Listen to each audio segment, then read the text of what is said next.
We keep hearing that inflation is falling, and it has fallen drastically since the post-COVID era highs in 2022. The data says so. The Federal Reserve says so. And so do the headlines. But has anything actually gotten cheaper? Groceries still sting. Rent is still brutal. And your paycheck feels like it buys less every month. So what's going on? That's the disconnect. The numbers say one thing, but your wallet says something very different. The truth is, we've been measuring the wrong reality. Because inflation isn't the same as affordability. Let's break it down. Inflation is the rate at which prices are rising. So when inflation falls from 8% to 3%, that doesn't mean prices are going down. It just means those prices are rising more slowly.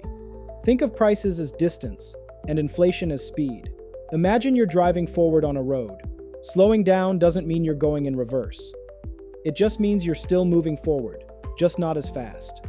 Just like in driving, a change in your speed, whether you're pressing the gas or tapping the brakes, is acceleration or deceleration. In economics, that's the second derivative. It shows how inflation itself is changing. And that inflation number we always hear about, that's just the simple change in the level of prices, the consumer price index. Even when inflation slows, this line keeps going up, and that's what people feel.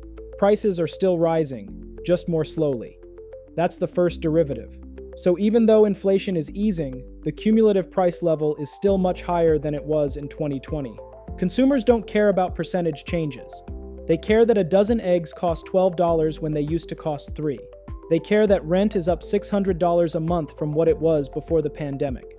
They care that the price of a used Honda Civic feels like the price of a new BMW. Okay, maybe that one's an exaggeration, but you get the point. They're not tracking inflation charts. They're tracking how quickly their money runs out. And from that perspective, the problem isn't that inflation is high. The problem is that the level of prices is now unaffordable. That's the key psychological divide between economic data and everyday experience. Now let's talk about the economics. Why don't prices just fall once inflation is under control? Prices rarely fall for just one reason. There are many, but here are 5 of the most important.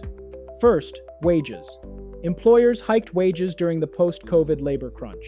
And once wages rise, they almost never come back down. That becomes a baked-in cost.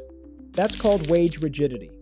And since labor is the biggest cost for most businesses, higher wages mean higher prices that are locked in. Second, input costs.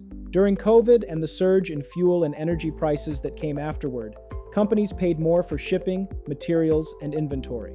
Even though some of those costs have eased, they haven't dropped all the way back to pre-COVID levels. Third, companies discovered that consumers could tolerate higher prices. Demand didn't collapse. So they didn't cut prices.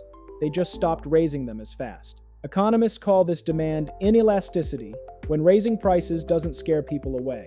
Fourth, many goods and services have what economists call menu costs. Changing prices is not free. Reprinting signs, updating systems, retraining staff, it all adds up.